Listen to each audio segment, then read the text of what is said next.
Cheers, everybody. Cheers. Wow, It is amazing, okay? Tout est parfait. C'est un goût que j'ai jamais mangé. J'ai jamais mangé une viande comme ça. C'est incroyable. Alors salut tout le monde, aujourd'hui on va parler de quelque chose qui me met l'eau à la bouche, oui le Kobe. En vrai le Kobe c'est une viande qui m'excite. Vous savez cette viande tellement chère qu'il faut vendre un rein pour acheter un steak. Ouais super, la blague était incroyable, merci je sais. Le bœuf de Kobe, est-ce vraiment le summum du luxe culinaire ou juste une énorme arnaque marketing? C'est vrai que ça coûte très cher, on va démêler tout ça ensemble, on va explorer son histoire fascinante, comprendre le système des notations, notamment le BMS et voir ce qui le distingue des autres types de viande.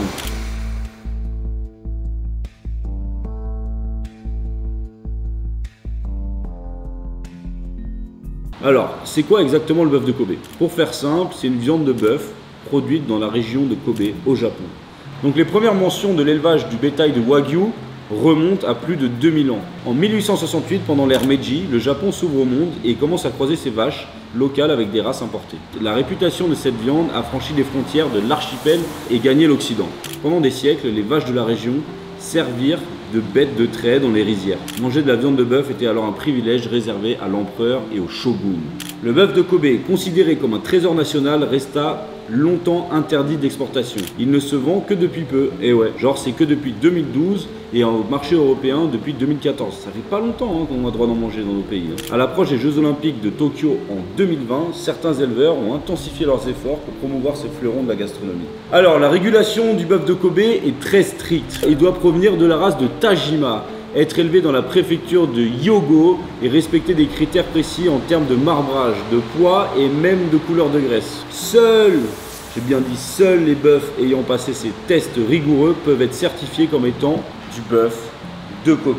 Donc tu as vu le taf qu'il y a derrière, il n'y a pas tous les bœufs qui deviennent Kobe. Eh, c'est pas comme ça, hein. Alors le BMS c'est quoi? C'est le Beef Marbling Score en anglais ou score de marbrage du bœuf en français. En gros, c'est une échelle qui mesure la quantité de graisse intramusculaire. En gros, le BMS, ça va de 1 à 12. 1 étant peu marbré et 12 extrêmement marbré. Donc 1 maigre, 2 gras si tu veux. Pour être qualifié de bœuf de Kobe, la viande doit avoir un BMS d'au moins 6. Genre en dessous 6, c'est mort. Mais généralement, les meilleurs morceaux de Kobe ont un BMS entre 10 et 12. C'est le fait que ce soit vraiment marbré comme ça qui fait que ça donne un goût addictif et ultra juteux. Il existe d'autres systèmes de notation comme l'Australian Wagyu Marbling Score. AWMS. Différence entre Wagyu et Kobe. Parce qu'il y en a plein qui ne connaissent pas et qui se trompent, notamment mes clients, même mon personnel. Wagyu signifie littéralement bœuf en japonais, tout simplement. C'est un terme générique pour désigner plusieurs races de bétail japonais, dont le Tajima, le Shiman, le Kedaka et le Koshi. Le bœuf de Kobe est un type de Wagyu, mais tous les Wagyu ne sont pas de Kobe.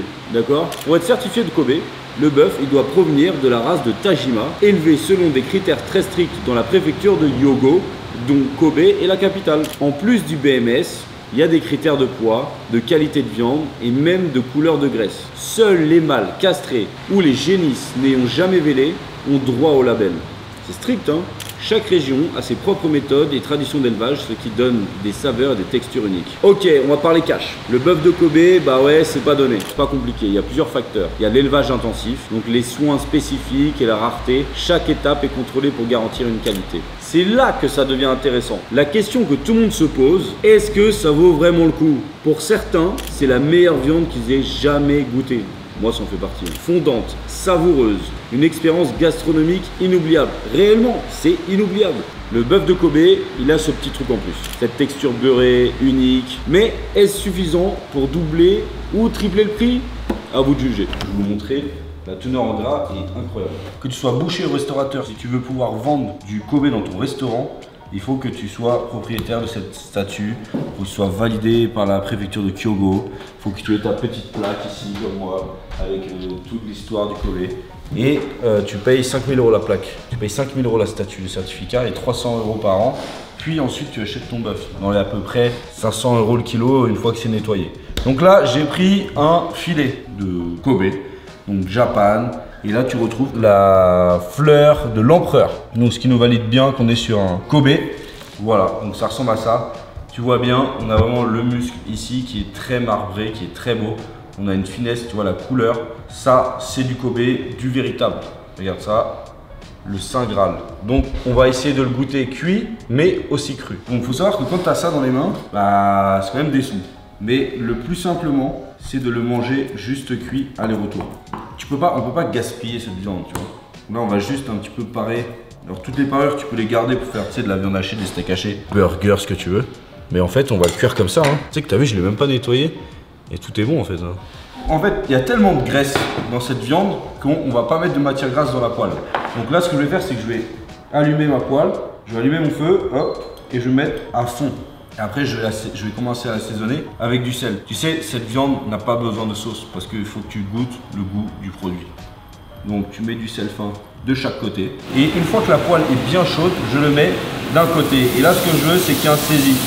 Qu'est-ce qui se passe? Regarde, le gras à l'intérieur, il va fondre, il va ressortir et c'est lui qui va faire la matière grasse et qui va colorer ma viande. De toute façon, c'est simple, c'est juste un aller-retour cette viande. Il y en a qui le font en petites tranches et clac-clac au barbecue. Et là, tu vois, à la poêle, pour moi, comme ça, c'est la meilleure façon de la manger. Et bien sûr, ce qui est important, c'est d'allumer sa hotte et regardez ma marque Electrolux, c'est incroyable. Non, c'est la première fois que j'utilise ma plaque. Hein. C'est vraiment que la graisse qu'il y a dans le bœuf. Ça sert à rien de rajouter de l'huile ou du beurre. C'est bien comme ça. Il faut juste un bon saisi de chaque côté. Là, réaction de Maillard. Magnifique. La viande qui colore, tu retournes. On la laisse colorer de chaque côté.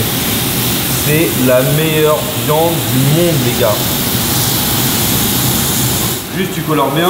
Une fois que c'est coloré de chaque côté, bah après, il y a plusieurs teams. Mais moi, je préfère la manger quand même saignante, cette viande. Tu la sors et là, tu la laisses reposer à peu près 5 minutes avant de la manger. Comme ça, elle va se détendre et ce sera meilleur. Et là, regarde. Petit morceau comme ça, bien fin. Et tu vois, c'est une viande qui est quand même tellement grasse que je conseille de la manger plus à point que saignante. Parce qu'après, c'est trop lourd. Ça représente, tu sais, quand tu l'as en bouche, c'est vraiment comme du foie gras poêlé. Ok, on y va. Je goûte le bœuf de Kobe. Et mec, comme il est bon de ouf. Non mais là, il est bon. C'est ça qu'on sert au resto en plus. Hein. En fait, tout se mange. Hein. Même les parties moins nobles et tout. C'est vraiment la folie. Donc tu vois, tout le gras, le blanc, il a fondu. Et c'est venu nourrir la viande, ce qui fait que c'est ultra tendre. Tu vois, j'en ai plein les doigts. C'est très tendre et en même temps, c'est juteux. Tu peux pas manger plus de 200 grammes. Hein. Donc déjà, 100 grammes, c'est... Waouh. En vrai, c'est une folie. Hein. Moi, ma façon préférée de manger le Kobe, c'est différent et c'est comme ça que je vais le servir d'ailleurs au restaurant. Sur la nouvelle carte. Donc une partie cuite et une partie crue. Sauf que j'ai remarqué que là, il faut quand même un petit peu la nettoyer parce que sur le cru, ça, c'est des parties qui sont dérangeantes quand même. Vous savez, comme ça se dépluche comme du parchemin. L'autre jour, j'ai goûté le Kobe cru. J'avais peur que ce soit trop lourd et trop gras parce que quand même, tu vois, c'est quand même puissant en graisse. En fait, pas du tout. Tu te coupes quelques tranches comme ça. Eh, c'est beau, hein. Regarde de près là, regarde. Là, tu te rends compte du persillé. Toi, tu peux même le faire avec des parties moins belles. Tu vois, si tu as quelques parures, tu prends. Là, on va prendre un fil.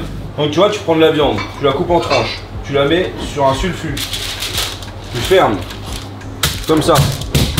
Tu reprends ton film ou un rouleau pâtisserie et là, tu tapes. Je te dis pas tout éclater non plus. Hein. Tu essaies d'avoir vraiment une tranche fine de Kobe. Mais regarde, en plus la beauté.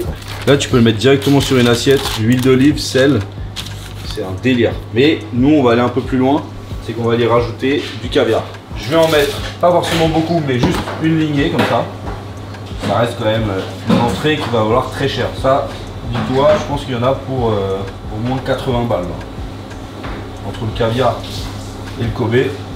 Mais c'est quand même marrant de se dire on a mélangé du caviar et du Kobe. Et en fait, c'est juste extrêmement bon. Je vais t'expliquer pourquoi. Ensuite, je roule et j'en fais comme un maquis. Après, je rajoute de l'huile d'olive. T'as vu, j'ai pas mis de sel. Parce qu'il faut savoir que le caviar, forcément, c'est iodé et salé. Et normalement, tu roules le tout comme ça. Et je vais faire comme des petits maquis de Kobe avec du caviar. Tu roules dans le film. Alors ça, je peux dire qu'à l'apéro, les gens ils kiffent. On tire un peu, hop, on referme. Je fais ça à l'avance. Je le mets au frais et après tu coupes à la minute. Et nous, on sert ça avec le Kobe cuit. Il faut mettre de l'huile d'olive pour éviter que ça colle. Et là, tu vois, tu fais glisser et tu coupes des beaux morceaux de maquis de Kobe caviar. Voilà, quelques maquis de Kobe et caviar. On va rajouter dessus un petit peu d'huile d'olive. Et là, on va goûter ensemble. Alors, la force, c'est que c'est la texture très fondante. Le côté iodé, ça va assaisonner la viande et c'est un combo incroyable. Le terre et mer, peut-être le plus cher du monde, mais le meilleur du monde. Eh mec, c'est pas normal. C'est meilleur comme ça que cuit. Enfin, c'est vraiment, c'est incroyable. Et je voudrais même goûter en carpaccio avec juste de l'huile d'olive. Faut pas trop dénaturer le produit. Là, je vais mettre fleur de sel. Et là. Eh mec, c'est pas le bœuf de l'empereur pour rien. C'est pas le meilleur bœuf du monde pour rien. Non mais t'as goûté ça, Andrew?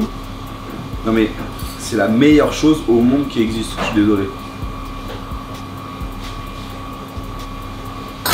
Je goûte en vrai. Goûte, oui. Je peux y aller avec les doigts? Ouais, vas-y. Non, c'est le meilleur truc du monde. Hein. Ça fait combien? 4000 balles? Allez, vas-y. Je pense que c'est le meilleur truc de ta vie. La force de la mer. Caviar, tu te sens bien. Le Kobe, ils font tout seuls. Texture. Ah, parfait. Et voilà. Je peux manger ça ce soir, Steph, au Oui. perso? Vous avez déjà goûté le bœuf de Kobe? Est-ce que ça vaut réellement le coup? Dites-moi tout dans les commentaires. N'hésitez pas, dites-moi ce que vous en pensez.